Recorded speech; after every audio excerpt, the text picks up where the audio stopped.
자, 여러분들 이제 좀 잊지 마세요. 너무 잊지 마세요. 자, 그리고 일단은 쌤이 요 새로운 교재 어떻게 활용할지부터 좀 이야기를 하자면, 일단은 이 교재가 여러분들 특기입니다, 여러분들. 그래서 여기 앞에 보면은 앞에 이제 문제만 있는 부분이 있고 그 다음에 뒤에 해설이 있어요. 그래서 얘를 가운데로 뜯으세요. 알지? 지금부터 바로 뜯어요. 자, 그래서 문제 나오는 부분이랑 그 다음에 해설 나오는 부분을 따로 떼가지고 들고 다닙니다. 알죠? 자, 그래서 따로 떼서 들고 다니는데, 해설은요, 여러분들 어디에 때 쓰냐면 집에서 씁니다. 왜냐면 이제 앞으로 매주 이걸 수업하면은 매주 숙제가 나올 거야. 매주 숙제가 나가는데, 그 숙제의 양은 우리 일단은 집에서 하는 거 일단 필수, 알겠죠? 집에서 어느 정도 해야 되고요. 거기에 플러스 여러분들 뭐 일요일이나 아니면 다른 요일날 멘토 수업 들어온다, 그렇죠? 멘토 수업 들어와가지고 또 합니다, 알겠죠? 자, 그래서 여러분들 멘토 올 때도 마찬가지로 책 2권 항상 들고 다녀야 돼. 문학이랑 독서랑, 알겠죠? 문학이랑 독서랑 항상 들고 다녀야 되고요. 자, 그래서 요거 여러분들 해설은 내가 집에서 혼자 공부하면서 예를 들어서 매길 거 아니야, 그치? 매기고 나서 틀리고 응답하는 데 있어서 내가 이 선지나 이런 것들을 보고 이해가 잘 안 돼. 글이 이해가 잘 안 돼. 그러면 뭐 하면 돼? 해설지 활용해서 보면 됩니다. 내가 멘토 수업하고 있는데 이해가 잘 안 돼. 그러면 뭐 하면 돼? 질문하면 돼. 알겠죠? 그래서 해설지는요, 여러분들 토요일 수업이나 평일 수업이나 그 멘토 수업이나 다 들고 다닐 필요 없습니다. 그래서 해설지는 지금 가방에 넣으세요. 지금 가방에 넣고, 오늘은 좀 무거웠을 테지만 아주시죠. 자, 그래서 해설지는 여러분들 오늘 들고 오느라 좀 무거웠을 테지만 이제 아니 쓰레기는 옆에 놔둬. 내가 나중에 버릴게. 종이 쓰레기 옆에 놔두고 버릴게요. 자, 그래서 해설지는 집에서 여러분들 보는 대로 쓰면 되고요. 우리는 여기 문제만 들고 다니면 됩니다. 훨씬 가볍죠, 여러분들. 훨씬 가볍죠. 이거 얼마 안 돼. 금방 끝나요, 금방. 금방 끝난다는 얘기는 무슨 말일까요? 매주 많이 할 거다. 그렇죠? 근데 우리 단체 수업 시간은 2시간으로 고정되어 있으니 여러분들 따로 해야 되는 시간이 좀 많을 것이다. 자, 그래서 여러분들이 기본적으로 어떤 기본 국어야, 기본 국어. 이 기본 국어 실력을 언제 쌓을 수 있냐라고 생각해보면 겨울 방학 때 말고는 쌓을 수 있는 시간 거의 없습니다. 왜냐면 여름 방학 너무 짧아. 물론 여름 방학 때도 하긴 하지, 그렇죠? 근데 여름 방학 너무 짧고요. 겨울 방학이 좀 상대적으로 길기 때문에 그때 많이 키울 수 있어요. 그러면 고등학교 올라가서 키우면 안 되냐? 고등학교 올라가면 더 바빠요, 그렇죠? 자, 그래서 여름 방학 아예 시간 없고요. 겨울 방학 때야 그나마 시간 있어요. 그러면 여러분들 지금 아직까지 되게 먼 소리처럼 들리겠지만 지금부터 수능 칠 때까지 겨울 방학 몇 번 남았을까요? 3번밖에 안 남았다. 그러면 여러분들이 지금 이 기본적인 국어 실력을 키울 수 있는 시간은 겨울방학 3번밖에 안 남았다 이 말입니다. 물론 평소에도 하긴 하겠지. 그런데 거의 대부분 시험 기간 때문에 제대로 못해. 알겠죠? 자, 그래서 이 시험 기간이 아닌, 그러니까 내신 기간이 아닌 요 시간에 여러분들이 기본적인 국어 능력을 좀 키워줘야 됩니다. 왜 그러냐면 이제 쌤이랑 수업을 오래 해본 학생들은 알겠지만 내신이라고 하는 건 여러분들이 국어 능력을 키워줄 수가 없습니다. 물론 내신 수업 때 배웠던 그 문화 국어 안에서의 개념 있죠. 개념은 당연히 가지고 가야 돼. 이번에 여러분들 뭐 반어, 뭐 풍자, 역설 이런 거 했던 거, 그 다음에 중간고사 시험 치면서 비언어적 표현, 준언어적 표현 했던 거, 걔네 다 가지고 가야 되는 거 맞아. 가지고 가야 되는데 걔네 그냥 한 번 배우고 끝이 아니라 계속 반복해서 막 문제 풀고 했잖아, 맞지? 개념만 가지고 가면 됩니다. 알겠죠? 내신 때 배웠던 개념을 바탕으로 여기에 뭐 할 거냐면 적용할 거야. 그래서 그 적용하는 연습들을 계속 할 건데 요거는 고등학교 1학년 모의고사 기출문제들로 구성이 되어 있기 때문에 지금 여러분들의 수준에서 읽기에 조금 어려움이 있을 수 있습니다. 알겠죠? 근데 어찌됐건 간에 쌤이 최대한 여러분들이 좀 해낼 수 있을 정도를 좀 숙제로 내주려고 하고 있거든요. 그리고 여러분들이 스스로 하지 못할 만한 것들은 이 수업 시간에 하거나 또는 쌤이 표시해가지고 저반 가가지고 멘토 수업 가가지고 멘토 수업 때 설명을 들으라고 할 거야. 알겠죠? 그래서 콕 집어준 그것들은 전부 설명을 들으면 됩니다. 알겠죠? 자, 그래서 일단 오늘 어디서부터 시작할 거냐? 18쪽부터 시작할 겁니다. 18쪽. 자, 우리 지난 시간에 현대시 했는데 18쪽 넘어와 주세요. 18쪽, 18페이지.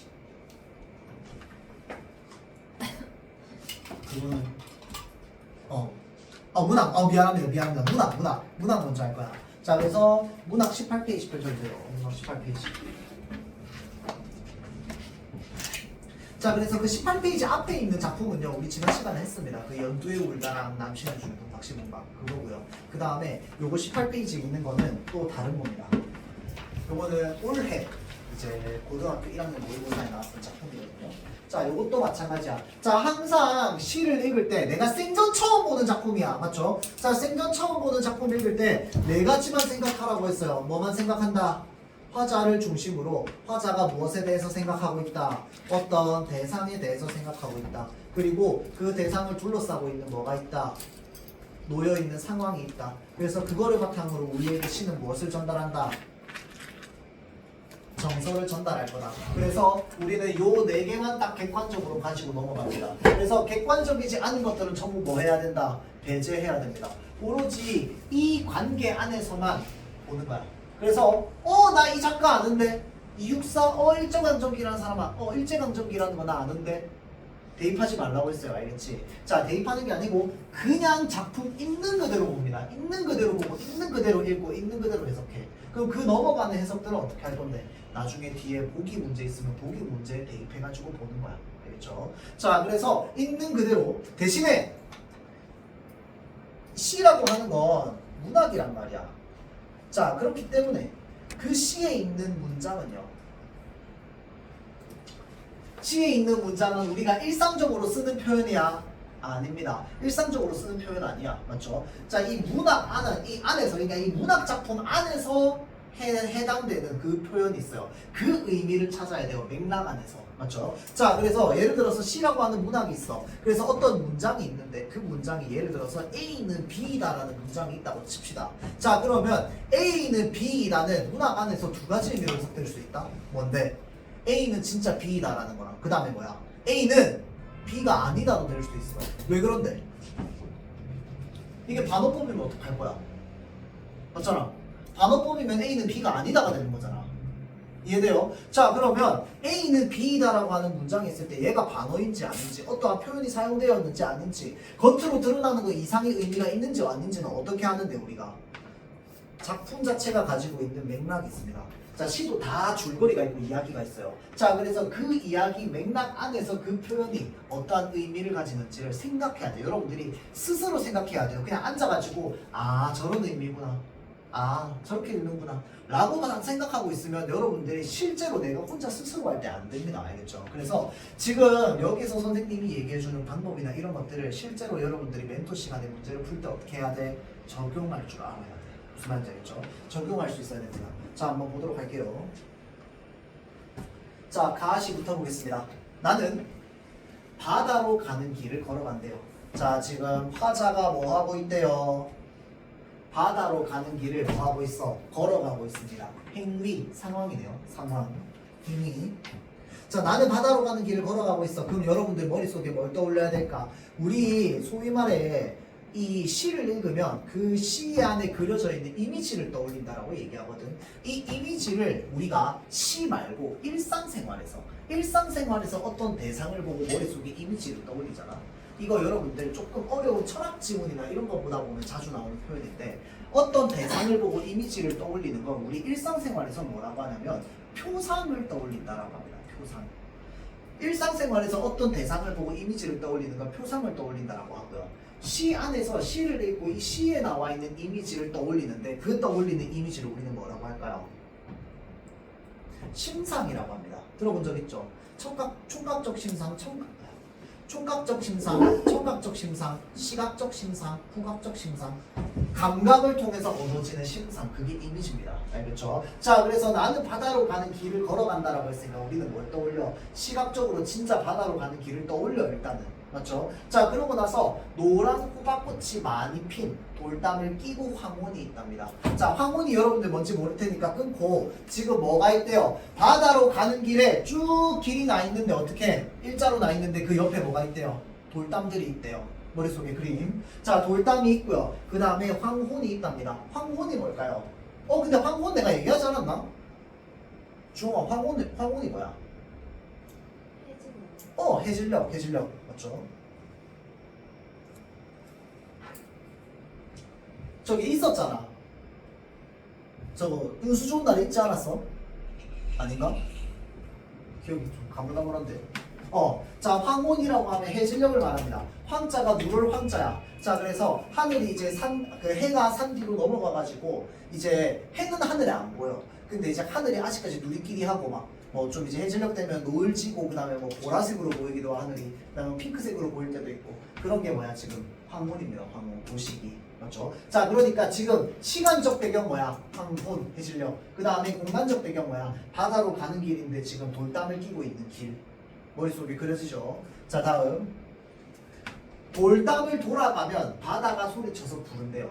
바다가 실제로 소리쳐서 부를 수 있어 없어? 없어. 자, 그럼 바다가 부르는 소리는 무슨 소리야? 실제로는 뭐야? 실제로 뭐야? 실제로는 파도 소리일 거 아니야.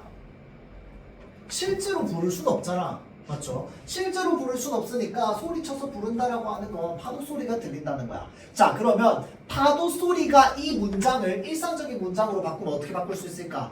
바다가 파도 치는 소리가 마치 날 부르는 소리 같다. 연결돼요. 자, 바다가 파도 치는 소리가 마치 날 부르는 소리 같아.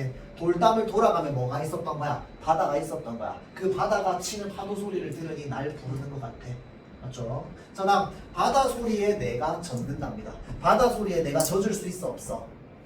없어. 자, 그러면 바다 소리에 내가 젖는다라고 하는 건 어느 정도로 우리가 이해할 수 있을까요? 이게 되게 시적인 문장이잖아. 맞죠? 바다 소리에 내가 젖는다는 게 무슨 말일까요? 뭐 여러 가지 의미가 될 수 있어. 이거는 정답 없어.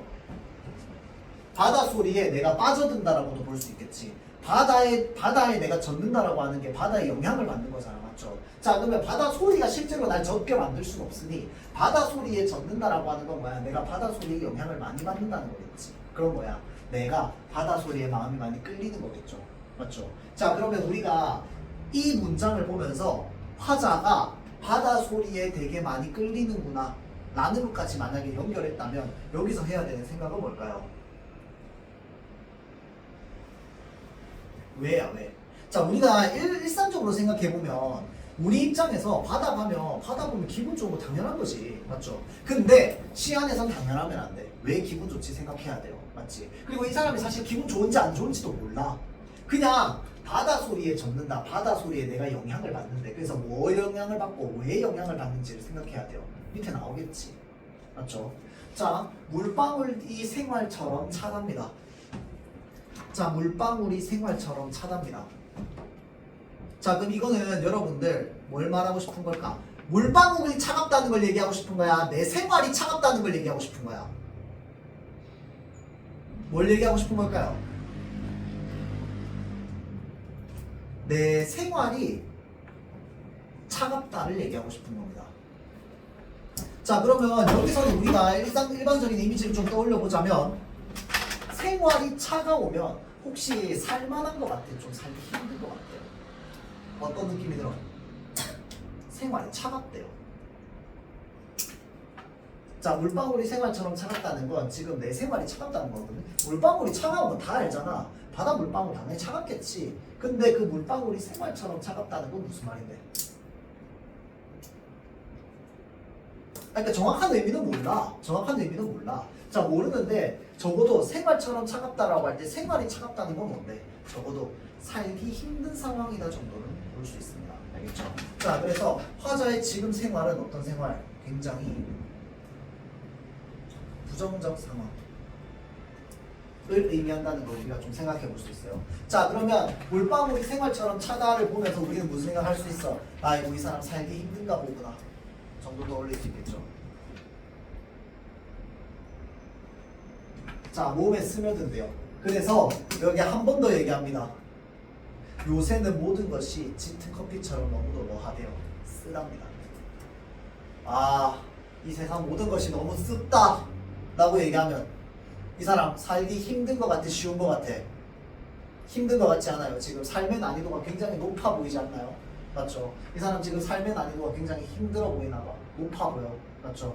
자, 나는 뭐 하고 싶대요 지금. 사실은 여기서 끝났어. 시 주제는. 화자 뭐 하고 싶은 거야 지금. 고향 가고 싶은 거야. 근데 뭐로부터 고향 가고 싶은 거야 지금. 이 생활이 너무 힘들어서 고향 가고 싶은 거야. 이해돼요? 자, 그러면 고향 가면 이러한 힘든 생활 좀 벗어버릴 수 있는 거야. 이해되죠? 고향 가고 싶습니다. 자, 그래서 고향 우리 했네. 고향은 무엇을 주는 공간? 자, 고향이라는 단어가 자, 우리 1학기 기말이었나요? 중간이었나요? 기억 안 나서 물어봐요. 기말이었어, 중간이었어? 중간. 중간이었다, 그쵸? 2학기 그 중간에요. 고향과 관련해가지고 이 고향을 긍정적으로 인식하는 시가 하나 있었고 부정적으로 인식하는 시가 하나 있었는데 기억나나요? 지난 시간에 또 얘기했잖아. 저기 뭐냐 백석 시인이 썼던 또 다른 시 뭐였어요? 고향이라는 시 아파가지고 의원 배웠는데 이 손에 이거 맥 짚어주는 거 보고 따뜻함을 느꼈다며. 근데 그 맥 짚어주는 의원이 누구였어? 그 저기 내가 아버지로 모시는 분의 친구였잖아. 맞지? 그래가지고 그 손에서 따뜻함 느꼈다고. 그래서 고향이라고 하는 공간은 그 화자에게 있어서는 위로와 위안의 공간이었잖아. 그런데 부정적으로 보는 시는 뭐였어요? 고향에 돌아갔더니 옛날에 내 고향이 아닌 거야. 기억나요? 그리워와도 고향에 갔더니 그리던 고향이 아니었다고 얘기하잖아. 맞죠? 그게 뭐야 지금? 고향이 나에게 위로와 위안을 주지 못하는 공간이라서 그렇게 얘기하는 거잖아. 맞죠? 자, 그럼 요거 하나 읽어봅시다. 요새는 모든 것이 짙은 커피처럼 너무도 습다고 얘기하고 그 다음에 고향에 가고 싶다고 얘기하는 이 고향은 나한테 위로를 주는 공간이야? 아니야? 생각해봐. 스스로 생각을 해야 돼요 자꾸. 자, 고향에 가고 싶답니다. 자, 고향이라고 하는 공간은 화자에게 무엇을 주는 공간? 위로와 위안을 주는 공간일 거야. 왜 그런데? 생활이 너무 쓰던데 가고 싶다며. 맞죠? 그러니까 여기 있는 고향은 화자에게 위로와 위안을 주는 공간이야. 그래서 거기 가고 싶은 거야. 사는 게 너무 힘드니까. 자, 고향의 숲이 언덕이 들이 시내가 그립대요. 어릴 적 기억이 파도처럼 달려든답니다. 어릴 적 기억이 파도처럼 달려든다. 그러니까 내가 바다 보고 있으니까 마치 무슨 생각이 막 오는 거야 지금. 파도처럼 어릴 때 기억이 막 솟아나는 거야. 맞죠? 자, 그래서 어릴 때 기억이 솟아나니까 또 뭐 하고 싶어? 고향에 더 가고 싶겠지. 맞죠? 그만큼 고향에 가고 싶은 걸 얘기하고 있는 거겠죠. 자, 그러면서 생각합니다. 아, 바다가 어머니라면 하고 나는 생각해 본대요. 바다의 품에 안기고 싶답니다. 왜 안기고 싶어? 안기면 뭘 느낄 수 있는데? 마찬가지로 위로와 위안을 느낄 수 있겠지. 맞죠? 자, 그래서 안기고 싶대요. 안겨서 날개같이 부드러운 물결을 쓰고 마음 편히 쉬고 싶답니다. 자, 그러면 화자가 바라보는 바다는 마치 어떤 존재? 어머니와 같이 위로와 위안을 가져다 주는 존재. 이거 연결돼요. 자, 지금 바다가 어머니라면이라고 얘기하잖아. 맞죠? 자, 그러니까 화자는 고향에 갈 수 없는 상황인 거야. 고향에 갈 수 없는 상황에서 고향에 가지 않고 바다를 보면서 뭐 하고 있는 거야 지금? 위로와 위안을 느끼고 있는 겁니다. 바다를 보면서 고향을 생각하고 있으니.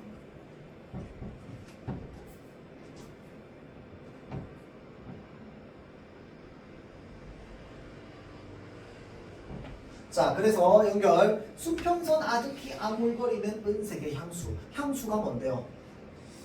퍼퓸? 퍼퓸이야? 아니죠. 향수는 고향에 대한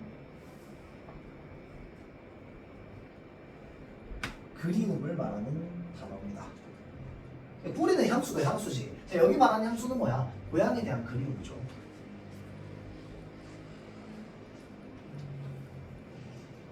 자, 그래서 수평선 아득히 아물거리는 은색의 향수. 자, 그럼 이 은색은 뭘 표현한 걸까요? 당연히 그 파도 물결을 표현한 거겠지. 그렇죠? 파도 물결 표현했고 그것을 뭐야? 은색의 향수라고 얘기합니다.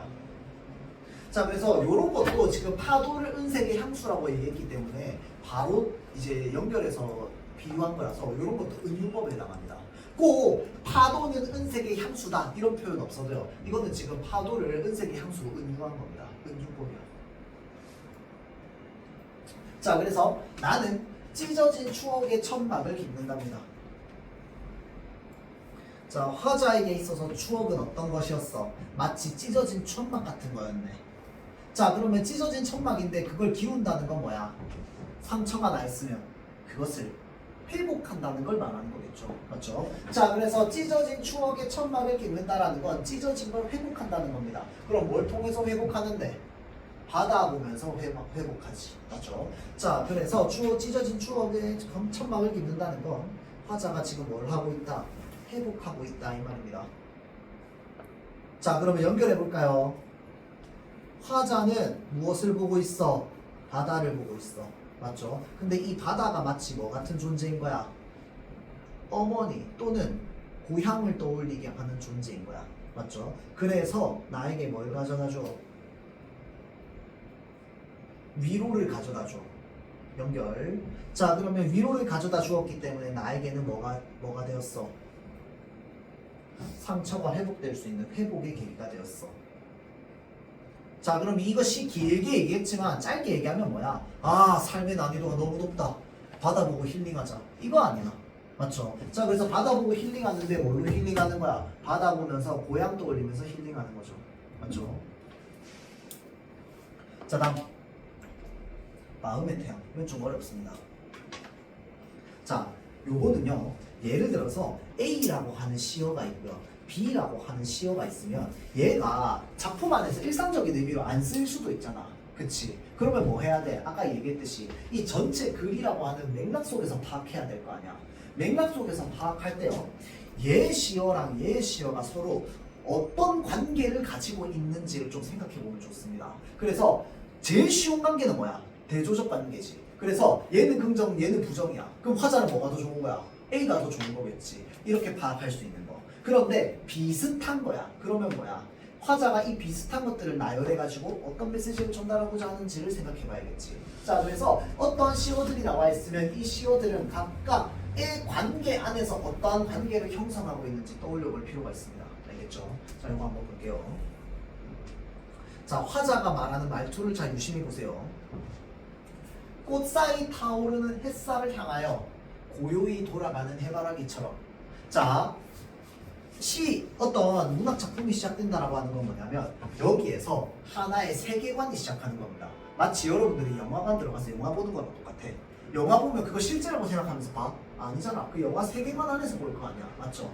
작품도 작품 세계관 안에서 보는 거야. 알겠죠? 자, 이 세계관 안에서 꽃사이 타오르는 햇살을 향하여 고요히 돌아가는 해바라기라고 되어 있으니까 이 시 안에서 해바라기는 어떤 존재? 햇살을 쳐다보며 고요히 돌아가는 존재. 알겠죠? 자, 그래서 햇살을 향하여 고요히 돌아가는 이 해바라기를 수식하고 있는 수식어가 됩니다. 이 수식어는 뭐야? 해바라기의 속성이 될 거야. 해바라기의 속성이 될 겁니다.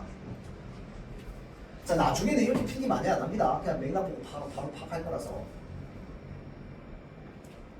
자, 햇살을 향하여 고요히 돌아가는 해바라기처럼이라고 하면 지금 해바라기는 햇살을 향하여 고요히 돌아가는 속성을 가지고 있는 존재인 거야. 이 세계관 안에서. 다른 시에서는 아닐 수도 있지. 맞죠? 자, 다음.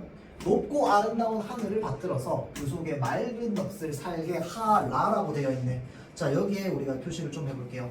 어미는 어미인데 어떤 어미냐면 명령형 어미입니다.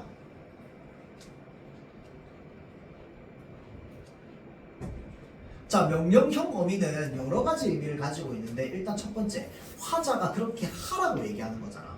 이해돼요? 그렇게 하라. 근데 여기서는 맑은 넋을 살게 하라라고 했으니까 맑은 넋을 살게 냅둬라 이 말이거든. 냅둬라. 자, 그 말은 무슨 말이냐면, 자, 해바라기처럼 맑은 넋을 살게 하는 건 그러면 옳은 삶입니까? 틀린 삶입니까? 화자 입장에서 옳은 삶이니까 하라고 얘기하는 겁니다. 알겠죠? 자, 우리는 지금 뭘 보는 거냐면 작품에 드러나 있는 화자의 관점을 보는 거거든. 자, 그래서 화자의 관점에서 삶이, 특히나 해바라기처럼 사는 삶은 어떤 삶인 거야? 올바르기 때문에 그렇게 살으라고 얘기하는 겁니다. 이거 이해돼요? 자, 그러면 지금 여기까지 읽었을 때 우리가 뭐까지 이해할 수 있는데, 화자는 해바라기의 삶을 긍정하고 있다까지 연결될 수 있어요. 이해돼? 자, 그래서 해바라기의 삶을 심지어 또 어떻게 얘기했어요? 높고 아름다운 하늘을 받들어서 그 속에 맑은 넋이라고 되어 있습니다. 자, 그러니까 해바라기는 또 이거 여기 뒤에 있는 것도 전부 뭐야? 따지고 보면 해바라기의 수식어입니다. 자, 해바라기의 수식어 두 개야. 첫 번째 뭔데? 햇살을 향하여서 고요히 돌아다니는 해바라기야. 그 다음 두 번째는 뭔데?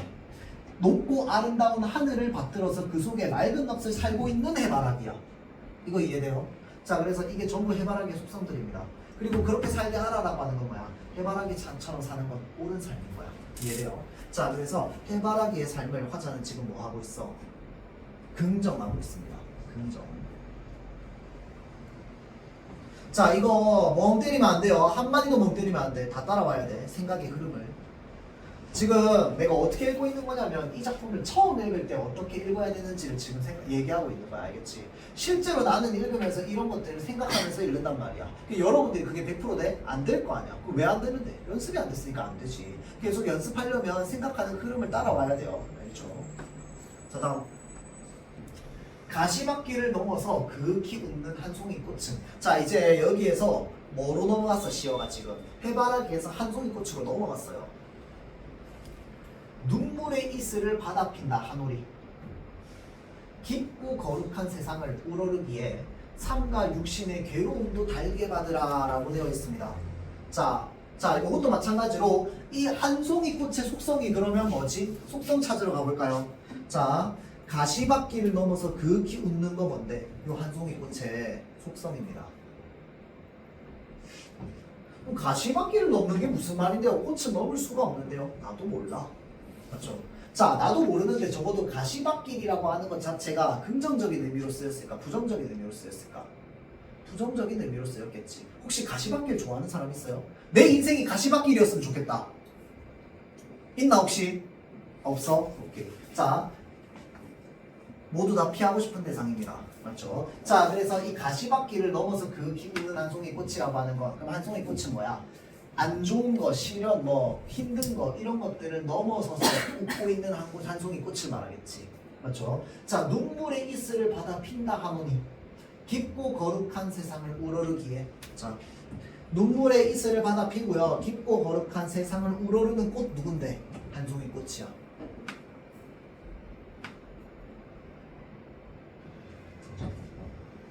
가시밭길을 걸으면 괴로워 안 괴로워? 괴로울 거야. 자, 삶과 육신의 괴로움도 달게 받으라라고 하면서 명령하고 있어. 야! 살면서 육신의 괴로움이 있어. 달게 받아. 라고 얘기합니다. 왜 달게 받는데?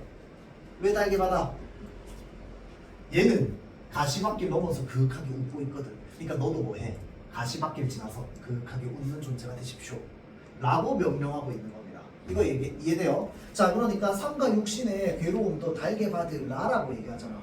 요 어조, 우리가 요런 말투를요 시에서는 뭐라고 하냐면 어조라고 얘기하거든요. 자, 그래서 이게 명령적 어조라는 말도 쓴단 말이야. 명령은 뭐라고 했어? 화자가 옳다고 생각하니까 그렇게 하라고 얘기하는 거야. 맞죠? 자, 그럼 왜 옳은데? 가시밭길 구르라고 왜 얘기하는데? 그 괴로움 왜 달게 받으라고 얘기하는데? 그 괴로움 뒤에 뭐가 있을 건데? 그윽하게 웃는 한 송이 꽃처럼 살면 되기 때문인 거야. 이해돼요?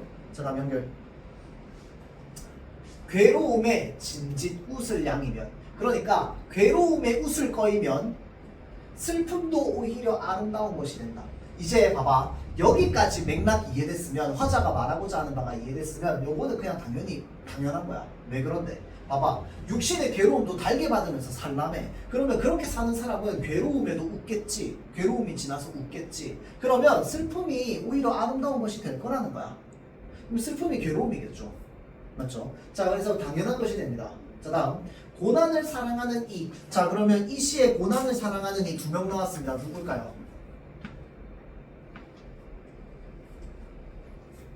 한송이꽃, 해바라기. 근데 해바라기 사실은 요거만 보고는 알 수 없어서 정확하게 말하면 고난을 사랑하는 이는 누구랑 비슷해? 요 한송이꽃이랑 비슷한 겁니다.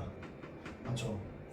그러니까 얘를 또 다른 말로 바꾸면 뭐라고 얘기할 수 있겠어? 가시밭길을 넘어 그윽히 웃는 한 송이 꽃처럼 사랑하는 사람, 이렇게 되겠죠. 자, 그 사람에게만이 마음나라의 원광은 떠오른답니다. 원광이라고 하는 건 근원이 되는 빛이라는 거야. 근원이 되는 빛. 마음나라의 근원이 되는 빛이 떠오르겠대요. 자, 봐봐, 제목 뭐라고 되어 있어? 제목 중요합니다. 마음의 태양.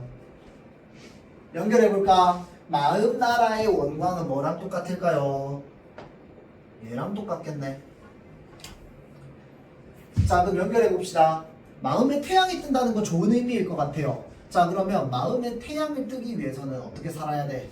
괴로워. 뭐 하면서 살아? 웃으면서 살아. 왜? 그 괴로움을 이겨내고 나면은 마음의 태양이 뜰 거야 라고 얘기하는 거겠죠. 자, 다음 푸른 하늘로 항시 날아오르는 노고지리 같이. 노고지리는 그냥 새입니다. 새. 맑고 아름다운 하늘을 받들어서 그 속에 높은 넋을 살게 하라. 자, 그러니까 이 새처럼 또 살게 해달라 라고 얘기하는 거 아니야. 자, 그러면 자, 이 시에서 화자가 얘기하는 바람직한 삶을 살고 있는 세 개 얘기해봐라. 뭔데? 첫 번째 해바라기, 두 번째 한송이꽃, 세 번째 노고지리. 그리고 화자는 말하고자 하는 바가 뭐야? 걔네들처럼 살면 돼. 그러면 어떤 넋을 가지고 살아? 높고 맑은 넋을 가지고 살게 될 거야.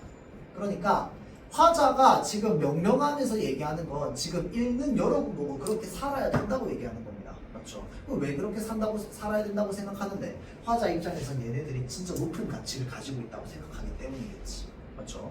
자, 그래서 그렇게 연결을 우리가 한번 해볼 수 있습니다. 자, 뒤에 보기 한번 볼게요. 7번 문제 한번 봅시다.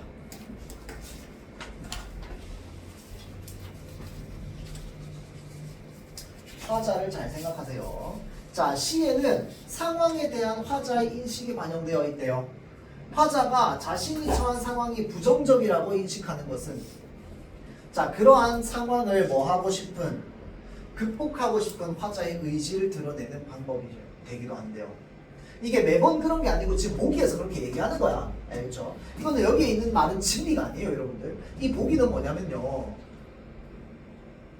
문제 만든 사람의 해석 관점입니다. 그러니까 그래서 얘를 봐봐봐. 우리는 내가 시를 읽고 나 혼자 떠올리면 이거는 외적인 거야, 내적인 거야. 내적인 거지.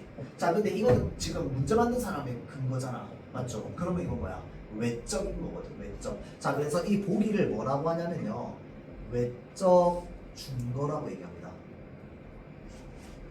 작품을 해석하는 데 있어서 외적으로 근거가 되는 것. 그래서 외적 준거라고 합니다. 알겠죠? 자, 작품을 해석하는 데 있어서 외적으로 기준이 되는 근거라는 말이야. 알겠죠? 자, 그래서 이 외적 준거를 바탕으로 뭐 하는 거야? 아까 읽었던 걸 대입하는 거야. 알겠죠? 자, 그럼 이 외적 준거가 말하고자 하는 바가 뭔지를 알아야 되는데, 일단은 지금 이 보기 관점은 뭐야? 어떤 상황을 부정적이라고 인식하는 건 극복하고 싶은 화자의 의지가 드러나는 방법이라네. 맞죠? 자, 그러면 지금 아까 가시랑 나시를 비교했을 때 지금 가시에 드러나 있는 부정적 상황 뭐 있었어? 생활이 뭐하다? 너무 습다. 맞죠? 자, 그게 지금 상황이 부정적이라고 인식하는 거겠죠. 나시에서 상황이 부정적이라고 인식하는 건 뭐겠어? 지금 삶이 뭐야? 가시밭길 걷고 있는 거. 그게 지금 뭐야? 부정적이라고 인식하는 거겠지. 자, 그런데 그거는 뭘 드러내는 거야? 극복하고 싶은 화자의 의지를 드러낸다고.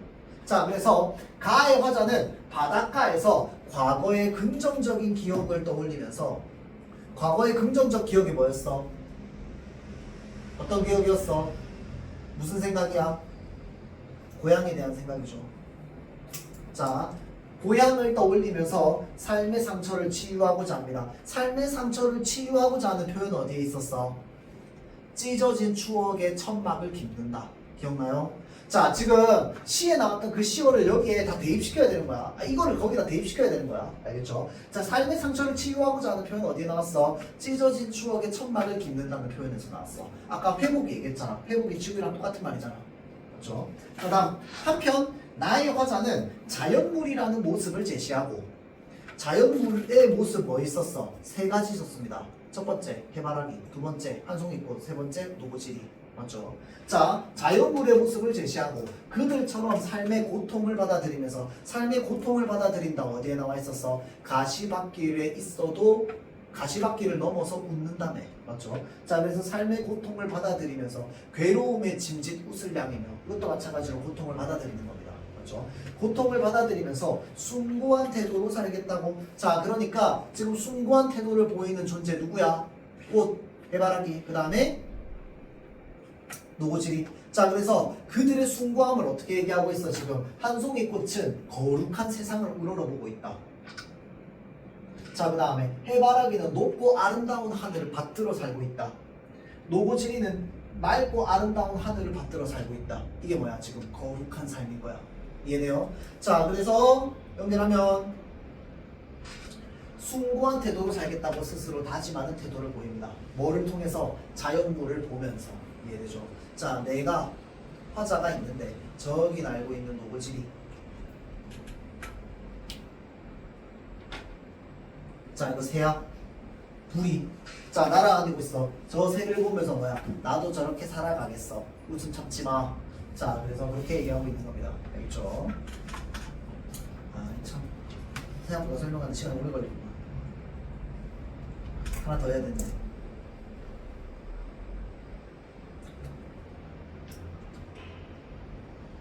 여기까지 합시다. 자, 그래서 자, 지금 5번, 6번, 7번은 조금 이따 푸는 시간 줄 테니까 한번 풀어보세요. 알겠지? 답은 그래서 요거 하나 이야기합시다. 요거 여러분들 해설지 빼잖아. 그럼 해설지 빼고 나면 답이 어디에 있냐면요. 해설은 없고요. 답이 여기 책 맨 마지막 페이지 보면은 여기에 모든 문제 답 다 있습니다. 알겠죠? 그래서 매길 때 그냥 이거 보고 매기면 돼. 알겠죠? 자, 그래서 풀고 매기는 것까지 하세요. 알겠죠? 조금 더 시간 줄 테니까. 자, 이러고 지금 뭐로 넘어갈 거냐면 그 뒤에 넘기면 프린트 넘겨봐봐. 그 소설 나오는 부분이 있는데 페이지가 몇 페이지? 128페이지 봅시다. 128페이지. 128.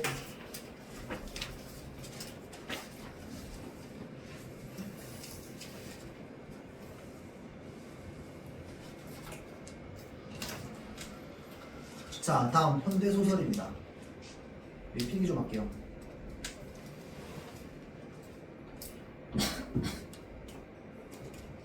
자, 현대소설은 우리가 어떤 관점으로 읽어야 될까요? 자, 우리가 교과에서 배웠던 내용을 좀 떠올려보면 소설의 3요소가 뭡니까? 소설의 3요소 뭐야? 초등학생 때 했는데 인물, 사건, 배경. 이게 소설의 3요소죠. 인물, 사건, 배경. 자, 그러면 인물, 사건, 배경인데 우리가 흔히 말하는 수도국어, 그러니까 모의고사 스타일의 국어에서는 이 인물, 사건, 배경이라는 세 가지 요소 중에서 제일 중요한 게 있어. 뭐가 제일 중요할까요? 민경, 뭐가 제일 중요할까? 인물, 사건, 배경 중에 무조건 인물입니다. 인물이야. 인물이야. 무조건 인물이 중요해. 왜 그럴까요? 사건을 내가 모르기 때문에 그렇습니다. 왜 그런데? 자, 우리가 보통 이런 지문에서는요, 우리 소설 전체를 다 읽을 수 있어, 없어? 없습니다. 소설 전체를 다 읽을 수 없기 때문에 여기서부터 시작되는 내용이요, 어디서부터 잘라왔는지를 알 수가 없어요. 무슨 상황이 일어났는지도 몰라. 심지어 소설 초반 부분인지 중반 부분인지 후반 부분인지도 모릅니다. 그 상태로 읽어야 돼요. 근데 사건을 우리가 어떻게 알아? 맞지? 자, 그래서 일단은 내 머릿속으로 뭐부터 해야 될까요? 사건을 재구성하는 것부터 해야 됩니다. 그래서 사건을 어떻게 재구성하는데? 인물이 뭘 보여줘? 말과 행동을 보여줄 거야. 또는 그 말과 행동 속에 숨어있는 정서까지 파악해봐. 자, 그래서 인물이 드러내고 있는 말과 행동을, 거기에 말과 행동 플러스 거기에 대한 정서까지, 그거를 바탕으로 지문에 나와 있는 상황을 뭐 하는 거야? 내가 머릿속으로 구성하는 겁니다. 그래서 우리가 소설을 읽는다. 이건 고전소설도 마찬가지야. 소설을 읽는다라고 하는 건 무엇을 찾는 거냐면, 이제 마치 형사님이 범인을 찾을 때 증거를 수집하듯이 하나하나 뭐 하는 거야? 증거 수집하는 겁니다. 증거 수집해가지고 그 모든 것들을 정보로 활용해서 지금 무슨 상황인지를 알아야 돼요. 왜? 지금 여기서 읽으면 무슨 상황인지 전혀 모르거든. 근데 그 상황이 앞부분에서 이미 끝나는 경우도 있고요. 구성이 중반 부분, 후반 부분까지 넘어가는 경우도 있어요. 근데 후반 부분까지 넘어가는 경우는 잘 없어. 대체적으로 예를 들어서 지문이 이렇게 전체적으로 있잖아요. 예를 들어서 이렇게 있으면 한 50% 정도 되는 부분, 한 요 정도쯤까지 읽으면 상황은 어느 정도 이해가 돼야 돼. 그 상황이 이해가 안 되잖아요. 그러면 뒤로 넘어가지 마세요. 어차피 풀어봐야 틀려. 알겠죠? 이해도 못했는데. 맞죠? 자, 그래서 우리가 소설은 지문이 길잖아. 그쵸? 지문이 긴데요. 처음부터 끝까지 똑같은 속도로 읽으면 될까 안 될까? 안 됩니다. 어떻게 읽어야 돼요? 앞부분은 아주 천천히 읽어야 돼요. 하나하나 꼼꼼하게 정보 다 수집해가면서 읽어야 돼. 인물이 너무 많아서 헷갈려? 그림까지 그려. 어떤 관계인지. 얘는 아버지, 얘는 아들, 얘는 조카. 알겠죠? 자, 그래서 인물 파악하고 사건 파악하고 그래서 파악이 되잖아. 그럼 그 밑에는 그냥 술술 읽어도 읽혀요. 알겠죠? 자, 그래서 요 앞부분에 최대한 집중해야 됩니다. 알겠죠? 자, 한번 볼게요. 같이 한번 보면서 여러분들이 소설을 읽으면서 어디에서 정보를 수집해야 되는가 요걸 한번 생각해 보세요. 자, 보겠습니다. 지금 뭐부터 나오고 있어요? 대화부터 나오고 있습니다. 말과 행동 유심히 보라고 했죠. 자, 봅시다. 아니, 작은 것 한 장도 못 되는 돈 가지고 이 바닥에서 독채 전세를 얻겠다고 누가 물어보죠. 맞죠? 물어보는데 지금 뭐라고 되어 있어? 한 장도 못 되는 돈 갖고랍니다. 자, 그러면 얼마인지는 몰라. 근데 되게 작은 돈인가 봐. 맞죠? 뭐 하기에 작은 돈이야? 독채 전세 얻기에 작은 돈이랍니다. 집 구하는 거랑 관련되어 있네. 연결됩니까? 집 구하는 거랑 관련되어 있어요. 자, 참고로 나중에 뒤에 제목 확인하면 되겠지만 제목은 서글픈 순방이라는 제목입니다. 순방. 자, 그러더니 다시 한바탕 해소라도 발작할 것 같이 급하게 웃었대요. 거금 90만 원을 작은 한 장도 안 된다니. 이 노인이 귀가 좀 어두운가 해서 나는 다시 목청을 돋우어 90만 원을 강조했답니다. 자, 여기까지 끊으면 자, 이거 말한 사람 누구야? 노인이야. 이거 이해돼요? 왜 노인인데? 지금 이 사람이 이렇게 말하고 나서 이건 지금 뭐야? 서술자가 말하고 있잖아. 맞죠? 이거 대사 아닙니까? 서술자 마음속이잖아. 서술자 마음속에서 뭐라고 하고 있어? 아니, 나한테는 서술자한테는 지금 뭐라고 되어 있어? 거금 90만 원이거든. 근데 이 노인은 지금 그 거금 90만 원을 한 장도 못 되는 돈 가지고 오라고 하면서 엄청 작은 돈이라고 욕하고 있잖아. 맞죠? 자, 그러니까 소설자 입장에서는 얘를 지금 이 노인이라고 지금 얘기하는 거야. 이 노인이 진짜 내가 가지고 있는 90만 원 얼마나 큰 돈인데 말 무시하다니. 라는 말이잖아. 맞죠? 자, 그 정보 일단 하나 얻을 수 있어요. 그 다음 두 번째 정보 얻을 수 있습니다. 이걸 통해서 뭘로 알 수 있을까요, 우리는? 이 소설의 시점 알 수 있습니다. 시점 뭔데요? 민경아, 이 소설의 시점 뭐야? 동백꽃 할 때 했잖아. 시점 뭐예요? 봐봐. 요거 지금 봐봐. 대사야, 인물이 하는 대사야, 아니면 서술자가 하는 말이야? 서술자가 하는 말이야. 서술자가 지금 마음속을 얘기하고 있어, 안 하고 있어? 하고 있어. 그럼 서술자는 작품 속에 있어, 작품 밖에 있어? 작품 안에 있어. 무조건 뭐야? 인칭 시점. 그러면 주인공이야, 관찰자야? 그건 몰라, 아직. 이 서술자가 관찰자인지 주인공인지 몰라. 근데 1인칭 서술자가 나온다는 정보는 알 수 있잖아, 여기까지 읽었을 때. 진짜 미세한 정보도 다 찾아야 되는 거야. 알겠죠? 자, 그 다음. 이 사람은 90만 원을 엄청 비싸다고 생각하고 있고, 거금 90만 원이니까. 이 노인은 90만 원을 뭐라고 생각하고 있어? 엄청 작은 돈이라고 생각하고 있습니다. 지금 이것까지 느껴지죠? 요 지금 이 네 줄 안에서 요까지 파악하고 넘어가야 돼. 알겠죠? 자, 다음. 그래도 노인은 탁 하고 급한 웃음을 멎은 척도 안 했답니다. 그러니까 뭐야? 내가 90만 원을 막 했다잖아. 90만 원을 강조했는데도 웃기밖에 안 했대요. 기분 나쁘다, 그쵸? 자, 멎은 척도 안 했대요. 사무실 앞에 승용차가 나란히 두 대가 멎더니 부인들과 신사들이 섞인 한 대가 안으로 들이닥쳤답니다. 이곳도 결코, 이 곳이라고 했으니까 어떤 장소인가 봐. 맞죠? 이곳도 결코, 봐봐. 장소이면서 동시에 이 곳이라고 얘기하면서 서술자가 이곳에 찾아온 사람이라는 것도 알 수 있습니다. 그러니까 이곳이라고 얘기하지. 이거 얘기해? 이해돼요? 자, 그래서 이곳이라고 하면 뭐야? 지금 서술자가 여기로 찾아온 겁니다. 이해되죠? 자, 이곳도 결코 팔이 날리는 한가한 곳이 아니었던 것이다. 자, 그러면서 사모님, 지금 보신 그 땅, 눈 꽉 잡고 잡아놓으십시다. 자, 글쎄 문제 없다니까요. 중도금 치르기 전에 평당 5,000원 뛰기는 누워서 떡 먹기라니까요. 자, 여기서까지 끊으면 이곳 공간 어딘데요? 이미 나왔어. 민경 어디야? 이곳 공간 어딘데? 자, 정보를 수집한 거를 바탕으로 추론해보세요. 일단 첫 번째, 나는 지금 여기 이 노인이랑 뭔 얘기하고 있어? 독채 전세 얻을 얘기하고 있습니다. 맞죠? 노인이 내 말 무시하고 나서 갑자기 뭐가 나타났어? 승용차 2대 나타났어요.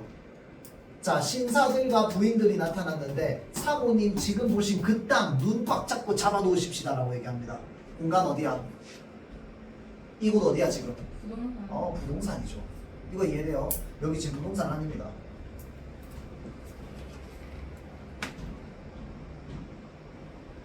정보를 바탕으로 추론해서 떠올려. 이거 여러분들 입장에서 하나도 못 떠올릴 거 아닙니다. 알겠죠? 자, 다음. 젊은 신사들이 부인들을 꿰고 노인도 합세했대요. 우리하고 손잡고 이 바닥에서 큰 돈 잡을 사모님들을 숱합니다. 숱해. 나는 그들에게 완전히 잊혀졌다. 왜? 나는 꼴랑 90만 원 가지고 뭐 하러 왔는데 전세 얻으러 왔거든.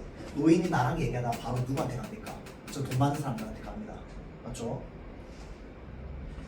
자, 그래서 영아 기저귀를 갈아주고 다시 업고 나올 때까지라고 했으니까 아, 이 사람 모두 안고 있었는데 애기도 안고 있었네. 이거 이해돼요? 이때까지 우리 머릿속에 그림 안 그려졌잖아. 맞죠? 그런데 지금 뭐래? 기저귀 갈아주고 다시 업고 나올 때까지라고 되어 있으니까 기저귀 어디서 갈았어? 부동산 안에서 갈았네. 맞죠? 자, 그러니까 다시 업고 나올 때까지 아무도 거들떠보지 않았답니다. 내 애기 안고 나온 거야 지금. 기저귀 갈고. 나는 다시 버스를 타고 이 아름다운 신흥주택가에 앙심을 품고 떠났대요. 자, 신흥주택가 앙심 연결해보세요. 이 사람 신흥주택가에 앙심 품고 있는 이유 뭐야? 이 사람이 원했던 독채 전세가 어디에 있는 거야? 신흥주택가에 있는 거야. 그러니까 뭐야? 무시 라고 하면서 가는 거 아니야. 무시. 내 돈으로 안 된다고. 무시. 맞죠? 자, 다음 날은 수유리 쪽으로, 그 다음 날은 망우리 쪽으로, 그 다음 날은 가련동 쪽으로 다녀봤지만 어디서 뭐 90만 원짜리 독채 전세는 구경도 못하고 다만 90만 원의 가치를 좀 더 분명히 알아온 데에 불과했대요. 그럼 90만 원의 가치가 어떻다는 걸 알게 된 거야? 엄청 낮은 가치라는 걸 알게 된 거야. 나한테 되게 거금이었는데. 이해되죠?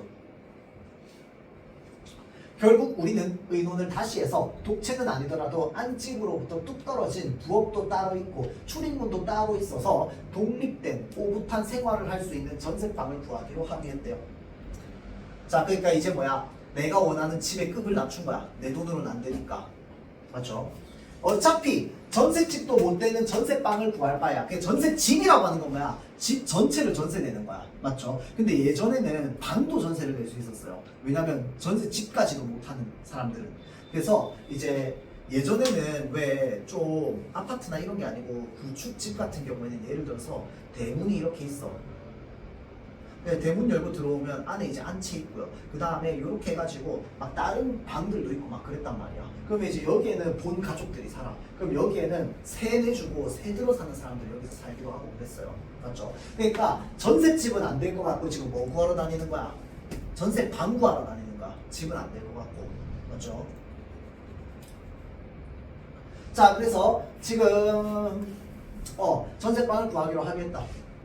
자, 그래서 어차피 전셋집도 못 되는 전세방을 구할 바에야 구태여 교통이 불편한 변두리로 갈 게 뭐냐고. 어디로 가자고? 도심에 가까운 주택가를 돌기 시작했대요. 그러니까 집값은 좀 비싼 도심이지만 어차피 우리 전셋집을 못 들어가잖아. 그러니까 전세방이라도 구하러 도심을 돌아다니자 라고 한 거죠. 90만 원짜리 전세방을 구한다는 소리에 복덕방 영감의 반응은 괜찮았대요. 그 말은 무슨 말이야? 복덕방은 부동산이랑 똑같습니다. 똑같은 말이야. 요즘에 부동산을 약간 낮춰 부르는 말로 그때 당시에 복덕방이라고 불렀어요. 자, 반응이 괜찮았던 이유는 뭐야? 90만 원 가지고 얻을 수 있는 전세방은 많았던 거야. 그렇죠? 자, 사뭇 구실대기까지 했대요. 그 바람에 나도 배짱을 좀 부렸답니다. 방이 깨끗하고 널찍해야 된다느니, 부엌에 상하수도 시설이 갖춰져야 한다느니, 그리고 남편이 하는 소리도 했대요. 정원이 있는 양옥집이어야 하고, 자, 주인집에 전화가 있어야 된다고 말이다. 자, 여기 뭐라고 적혀있어? 주인집에 전화가 있어야 한다고 말이다 라고 되어 있으니까 전화가 집집마다 없던 시절의 이야기겠네. 시대적 배경도 떠올릴 수 있습니다. 맞죠? 자, 다음. 나는 남편이 나에게 그런 소리를 했을 때 그 철딱선이 없음이 딱하고 한심에 대꾸도 안 했었는데 거드름을 부리고 싶은 나머지 그 소리까지 했대요. 자, 그러니까 나는 남편이 하는 소리 귀담아 안 들었는데 남편이 하는 소리도 내가 자꾸 하게 되는 거야. 왜? 90만 원 가지고 얻을 수 있는 전세방이 되게 많으니까. 자, 그 다음. 그런데 재수 나쁘게도 첫 번째 본 집에서 등에 업힌 영아를 트집 잡았대요. 자, 첫 번째 본 집에서 등에 업힌 영아를 트집 잡았답니다. 아무리 뚝 떨어진 방이지만 갓난애가 딸린 집은 싫다는 거야. 왜? 애기 우는 소리 들리니까. 주인 여자는 왜 눈 하나 까딱 안 하고 그런 소리를 하면서 우리 영아를 냉랭하게 쏘아붙였대요. 굉장히 속상하죠. 내 애인데. 맞죠? 자, 세상에 이럴 수가. 나는 그 여자의 시선에 못된 주술이라도 걸려있어 우리 영아가 곧 어떻게 되는 것 같아서 허둥지둥 그 집을 뛰쳐나왔대요. 자, 세상에 겨우 생후 1년밖에 안 된 천사 같은 것을 그런 독사 같은 눈으로 노려보다니 정말 재수 옥 붙은 날이었다. 자, 이제 여기서부터는 뭐야? 그냥 읽으면 그냥 술술 읽힙니다. 이제 방구하러 다니는 얘기 딱 이제 머릿속에 들어왔으니까. 그렇죠? 자, 그러면 여기서 읽어볼게요. 애는 무조건 싫다니. 그럼 새빵살이 신세가 무슨 대역죄라도 단종수술이라도 하란 말인가? 그러나 다음에 본 집도 또 그 다음에 본 집도 아이를 꺼리기는 마찬가지였대요. 자, 이번에는 뭐가 문제야? 돈은 문제가 안 되는데 나의 소중한 이 애기가 문제인 거야. 애기 데리고 있는 집은 아무도 안 받아주려고 하는 거야. 전세방이니까. 애기 오는 소리 들릴까봐. 자, 마당에 기저귀 널어놓는 거 보기 싫다는 둥, 걸음마 타면 잔디를 망쳐놓을 거라는 둥, 꽃을 딸 거라는 둥, 멋대로 트집들을 잡았대요. 자, 어떤 점잖은 중년 부인은 쯧쯧 미련도 하지, 아이는 집 장만부터 하고 나야지 어쩌자고 아이부터 낳았소라고 하면서 굉장히 매정한 얘기를 하죠. 맞죠? 그 여자 말을 들으니 집 장만하기 전에 아기를 낳는다는 일이 사생활을 낳는 일보다 훨씬 더 부끄러운 일로 여겨졌대요. 이런 말을 들으니 나는 수치심으로 온몸이 불화로처럼 달아올랐답니다. 자, 다음. 복덕방 영감은 애를 데리고 다니면 집을 얻기 힘들 것이라고 하고 남편은 친정에 영아를 맡기고 둘이서 집을 알아보자고 합니다. 자, 그래서 이제 애기 없이 돌아다니는 거야. 자, 잔디 밟지 마세요. 굉장히 까탈스러워 보이지. 그렇죠? 주인 여자가 맑고 차가운 목소리로 주의를 주고 먼저 현관으로 들어가더니 뒤란으로 난 새방으로 부엌문을 안에서 열어주었대요. 부엌도 넓고 부엌도 방도 넓고 정결하고 밝았대요. 자, 방의 벽지도 고급이었고 부엌에 상하수도 시설도 갖춰져 있었답니다. 여자가 다시 식구를 물었대요. 남편이 냉큼 여기에 뭐라고 얘기해요? 두 내외뿐이라고 얘기합니다. 내외가 뭐야? 이 부부잖아. 그러니까 지금 남편이 뭐라고 얘기하는 거야? 오, 우리 둘 사이에 애 없어요 라고 얘기하는 겁니다. 왜? 애 있으면 또 이 방 못 살까봐, 못 구할까봐. 이해되죠? 젊은 두 내외의 말을 믿을 수가 있나요? 집주인이 얘기하는 거죠. 언제 애가 생길지. 그렇지만 어린애가 생기면 방은 당장 옮기실 각오하셔야 돼요. 또 매정하지. 맞죠? 자, 하고 못을 박았대요. 나는 가슴이 마구 두방방이질 하는 걸 느꼈답니다. 영화도 영화였지만 이게 지금 뭐야? 거짓말이잖아, 거짓말. 맞죠? 영화도 영화였지만 나는 지금 몸에 이상을 느끼고 있는 중이었대요.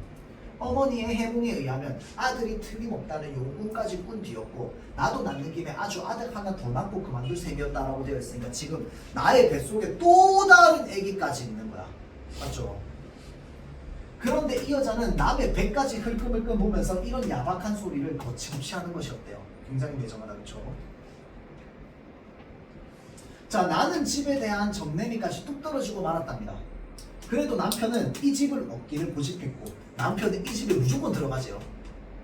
자, 언제나 그렇듯이 모든 일을 남편 고집대로 되고 말았답니다. 자, 그래서 남편이 얘기합니다. 영아는 이사가는 날 내가 당당히 안고 들어갈 테니 이 내가가 누구야? 남편일 거 아니야. 맞죠? 내가 당당히 안고 들어갈 테니 당신은 조금도 걱정 말라고. 재년이 어쩔 거야? 이 재년이 누군데? 집주인이겠지. 맞죠? 집주인 치고 어쩔 거야? 내 새끼 내가 끼고 들어간대. 가만히 있어. 내가 데리고 들어갈게. 큰 소리 치죠. 이렇게 큰 소리를 탕탕 치고는 정작 이사가는 날은 뭐 했답니까? 딴 소리를 했답니다. 자, 여보 장모님 기력도 예전 같으신데 시잔데 자, 이삿짐 거들어 주십사기도 못하니까 뭐하자? 여보 집에서 이거 뭐야 지금? 남편이 아내 보고 당신네 집에서 편히 영화나 좀 봐주십사고 합시다. 지금 남편이 장모님한테 애 좀 봐달라고 합시다 라고 얘기하는 겁니다. 맞죠? 이삿짐을 대충 정리해놓고 밤에 영화를 데리러 나서려는데 남편은 또 뭐합니까? 딴소리 합니다. 여보 이 다음 0일까지만 0일은 쉬는 날까지만 영화를 외할머니한테만 두어둡시다. 이 기회에 아주 젖을 떼게 돌이 넘도록 젖을 빨린다는 건 무식하고 야만적이야. 진짜 그렇게 생각하는 거야? 핑계지 핑계. 맞죠? 더군다나 임신 초기에 젖을 그대로 빨린다는 건 애에게도 해롭고 모체에게도 해롭고 태아에게도 해롭고 그야말로 백해무익이라는 거야. 이 지금 핑계 대는 겁니다. 맞죠? 고대하던 다음 인류일이 찾아왔어요. 자 이제 진짜 애기 데려와야 될 거 아니야. 맞죠? 나는 일찍부터 친정 나들이를 서둘렀대요. 남편도 순순히 따라 나섰답니다. 자 집을 비우려면 이제 뒤란으로 난 부엌문을 안에서 잠그고 주인집 마루를 지나서 현관으로 나가야 된대요. 자 주인 여자가 괜히 색축하면서 동부인에서 자 정답게 어디를 가느냐고 했답니다. 이 남편이 하는 말 잘 보세요. 네, 이 사람 외식도 좀 시키고 쇼핑도 좀 하려고요. 어머머 깨가 쏟아지셔. 그러니까 여기 뭐라고 되어 있어 지금. 아이 없을 때 실컷 재미 봐야지 언제 재미 봅니까? 이 진짜 나쁜 놈 아닙니까? 자 남편은 지금 누구의 사정을 안 봐주고 있어? 이 주인공인 아내의 사정을 전혀 안 봐주고 있습니다. 맞죠? 지 좋을 대로만 얘기하고 있어요. 이런 남자 만나면 돼 안 돼? 만나면 안 돼. 알겠죠? 자 오늘은 꼭 영화를 데려오고야 말겠다던 남편의 수작이 이랬대요. 나는 가슴이 막히는 듯한 뭘 느꼈답니까? 절망감을 느꼈답니다. 일주일 동안의 영화는 많이 여유였대요. 자 목이 상큼하고 눈도 더 크고 슬퍼 보였답니다. 어머니도 많이 수척해지실 것 같았대요. 자 지금 뭐야? 아이도 엄마를 많이 보고 싶어 했고 엄마도 지금 뭐야? 아이를 너무너무 많이 보고 싶어 한 거야. 근데 이 남편 놈의 시기가 있다고 그랬는 거 그럼 안 되죠. 맞죠? 자 그래서 지금 우리 이 소설에서요 정보를 아주 꼼꼼하게 찾아봐야 되는 부분은 한 여기쯤에서 끝났어요. 맞지? 그 이후로는 뭐야? 그냥 알아서 읽으면서 감상하면 돼. 맞죠? 그러면 충분히 머릿속에 상관 다 그려집니다. 이해되죠? 자 지금 요거 서글픈 순방이라는 지문 그 다음에 아까 읽었던 그 18페이지의 시 지문 있죠? 요거 두 개 지금 문제 풀고 내리세요. 하고 쉬는 시간 가지겠습니다.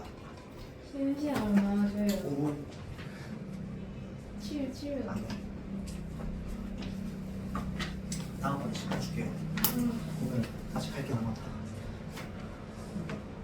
김락도 해요?